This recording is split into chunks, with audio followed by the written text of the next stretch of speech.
Going to interrupt that for a quick moment, and let's talk to Karima Brown, political analyst and senior researcher, Angelo at ENCA. Guys, the tone from opposition parties here is something that we are all noticing. They seem to be giving Cyril Ramaphosa a chance. Karima? Absolutely. I think Mmusi Maimane and, of course, the EFF leaders speaking, constantly referring to Cyril Ramaphosa as my president, Mr. President. This, of course, was very different from the time under Jacob Zuma. Mmusi Maimane using the words that you are my opponent, not my enemy. I will support you if you do the following. I think both opposition parties realize that there's a sea change in terms of just the nature of who we're dealing with at the head of the government, as in the president. Jacob Zuma, Cyril Ramaphosa, two very different leaders. And of course, Cyril Ramaphosa already indicating that sea change with the State of the Nation address.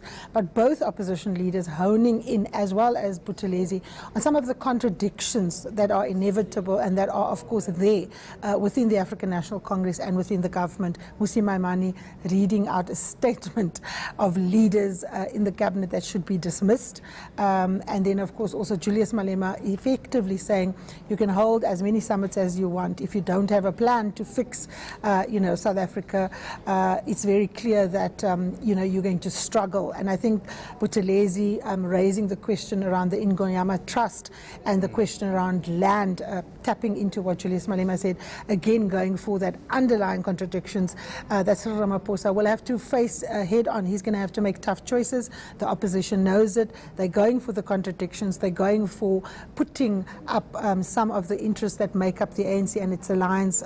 They're saying to Cyril Ramaphosa, choose.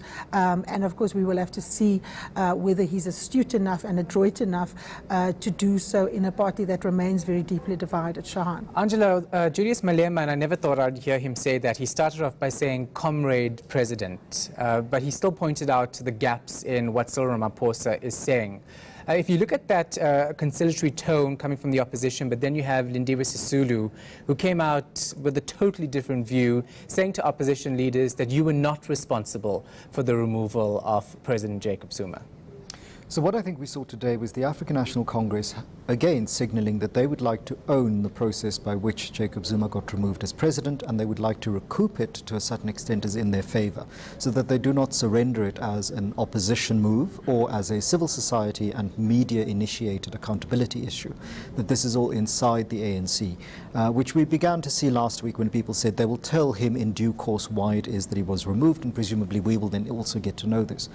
But what I also started hearing from the opposition parties is, one, that there was a beginning of an engagement with policy, not just with personnel, which I think is a moment where South Africans can begin to see and see revealed what opposition parties have as their investment in the current South African arrangement.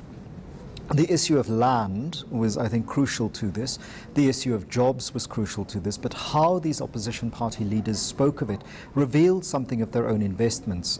We, for example, see the focus on rural land by the IFP, whereas it was the EFF's challenge to the DA that they would lose the metros if they continue to hold this hard line on, land restitution without compensation, which I think is an interesting shift there, that this urban-rural division around the question of land often obscures the fact that urban land is as central to land dispossession and land repossession as is rural land. And then education, health and the spheres of government, because here for the first time in a very long time we've heard a DA MP talk about this federalist position that they have, which is about devolution of power from the national sphere into provincial spheres.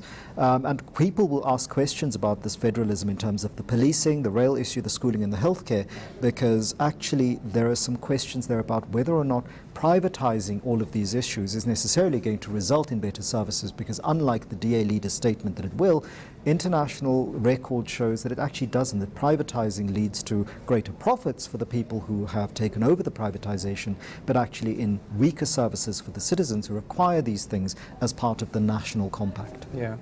If you are just joining us, we are unpacking what's been said so far in terms of the State of the Nation debate. We will go back to Parliament in a moment. Karima, let's talk about what Julius Malema said.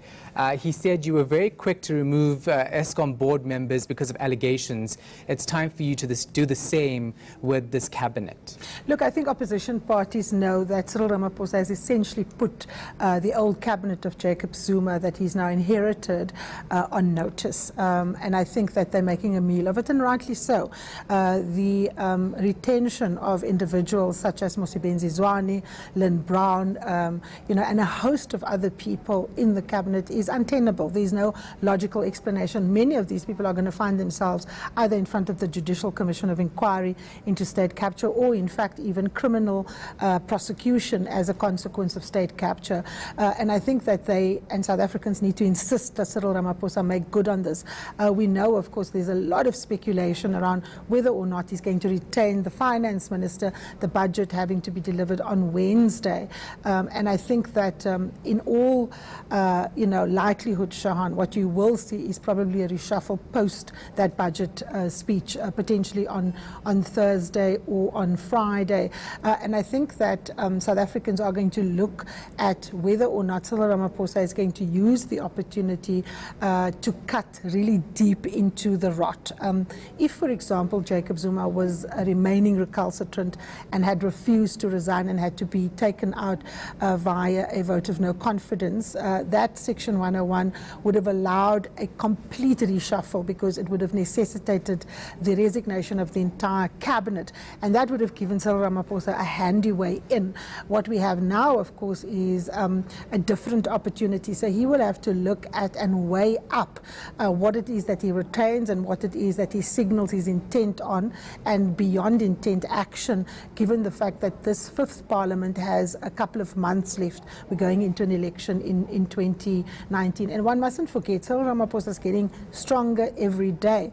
But he isn't magically going to wave away those, for example, that he will take out of the cabinet, but that he will have to face in the National Executive Committee and even in the National Working Committee in the governing party. We still have a party political system, and that point of accountability will remain.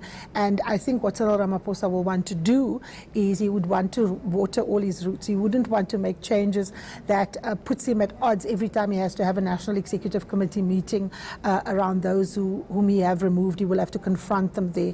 So I think you're going to see a managing of the situation. This is a man who's quickly learned where that fine line is, and he's put on some trapeze shoes to try and walk that fine line. I'm waiting to see the extent, Shahan, of the cut. But I also think we shouldn't take out of the equation the potential upheaval in the provinces. We've got at least 3 premiers that could well see themselves either reshuffled or removed. All right, we'll leave it right there. Angelo will come speak to you in a moment. Let's go back to Parliament and listen in.